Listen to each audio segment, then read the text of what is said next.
సినిమాల్లో మాత్రమే కనిపించే సీన్లు ఇటీవల కాలంలో తరచూ రియల్ లైఫ్ లోనూ దర్శనమిస్తున్నాయి. డబ్బు, రాజకీయం, పలుకుబడి ఉంటే చాలు తామేం చేసినా నడిచిపోతుందన్న తీరు అంతకంతకు పెరిగిపోతుంది. దీంతో ఇంతకాలం రియల్ లైఫ్ లో మాత్రమే దర్శనమిచ్చే ఉదాంతాలు ఇప్పుడు రియల్ లైఫ్ లోనూ కనిపిస్తున్న సంగతి కనిపిస్తుంది.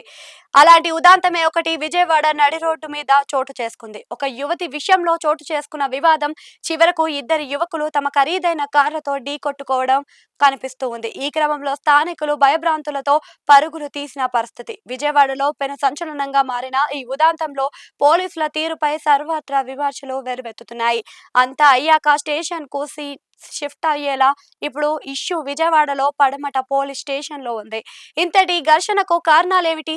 ఇంతకు నడి రోడ్డు మీద ఇష్టారాజ్యంగా వ్యవహరించిన ఆ ఇద్దరు యువకులు ఎవరు? వారి నేపథ్యం ఏమిటి? ఇలాంటి అంశాల్లోకి వెళితే అసలు ఇలాంటి ఉదాంతాలు చోటు చేసుకుంటాయా అని అర్థమవుతుంది. షాకింగ్ నిజం ఏమిటి అంటే నడి రోడ్డు మీద ఇంతటి రచ్చ చేసిన ఇద్దరు యువకులు చిన్ననాటి స్నేహితులు కావటం. ఒక యువతి విషయంలో ఇద్దరు స్నేహితులను శత్రువులుగా మార్చడమే కాదు, ఒకరి సంగతి మరొకరు చూసుకోవాలన్న పంతం వరకు వెళ్ళింది. ఈ ఇష్యూకు కారణమైన ఇద్దరు యువకుల్లో ఒకరు కృష్ణా జిల్లా పెనుమలూరు మండలం తాడిగడపకు చెందిన ఇంజనీరింగ్ విద్యార్థి లింగమనేని రోహిత్. మరొకరు విజయవాడ భరత్ నగర్ కు చెందిన రియల్ ఎస్టేట్ వ్యాపారి బొల్లా ఓం. ఇద్దరు చిన్ననాటి స్నేహితులు. ఒక యువతి విషయంలో ఇద్దరి మధ్య కొంతకాలంగా వివాదం నడుస్తుంది. ఒకరి గురించి మరొకరికి తప్పుగా మాట్లాడుకుంటున్నారన్న అనుమానం తాజా వివాదానికి ప్రధాన కారణంగా చెబుతున్నారు. ఈ క్రమంలో వీరిద్దరు ఫోన్లలో మాట్లాడుకోవటం, ఈ సందర్భంగా వీరిద్దరి మధ్య మాట పెరిగి ఒకరికొకరు సవాలు విసురుకున్నారు. వీరిద్దరి మధ్య హాట్ గా ఫోన్ సంభాషణ సాగిన సమయంలో తాను పడమట ఆర్ఆర్ గార్డెన్ లో హైటెన్షన్ రోడ్ లో ఉన్నానని రోహిత్ చెప్పటం, తాను అక్కడికి వస్తున్నట్లుగా ఓం చెప్పారు. ఆవేశంతో థర్డ్ జీప్ తో బొల్లా ఓం అక్కడికి చేరుకోవడమే కాదు, వచ్చి రాగానే తన జీప్ తో నేరుగా రోహిత్ కారును ఢీకొన్నారు. అందుకు ప్రతిగా రోహిత్ సైతం తన కారుతో ఓం తారును వాహనానికి ఢీ కొట్టడంతో ఈ ఇష్యూ మరింతగా పెరిగి స్ట్రీట్ ఫైట్ గా కూడా మారింది.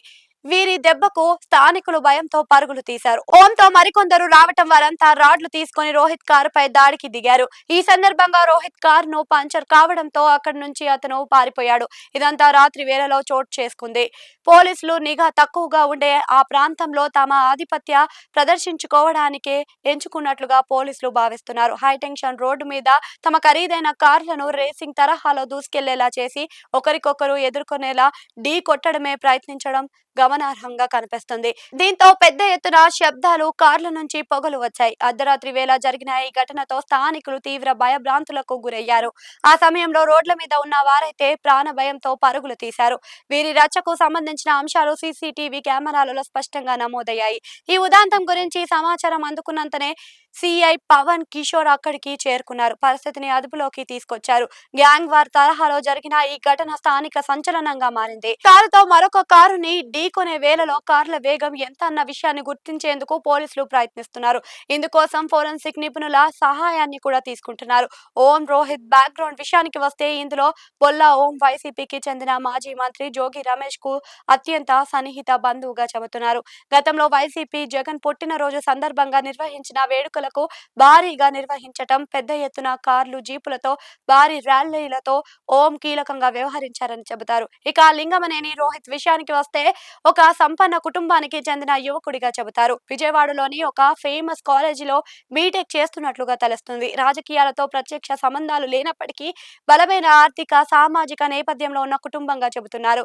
రెండు సంపన్న కుటుంబాలకు చెందిన ఇద్దరు యువకులు బాధ్యత మరిచి రోడ్ల మీద ఇష్టారాజ్యంగా వ్యవహరించిన తీరుపై పోలీసులు కఠినంగా వ్యవహరించాలని, లేదంటే రాబోయే రోజుల్లో ఈ తరహా ఉదాంతాలు మరింత పెరగటం ఖాయమని హెచ్చరిస్తున్నారు.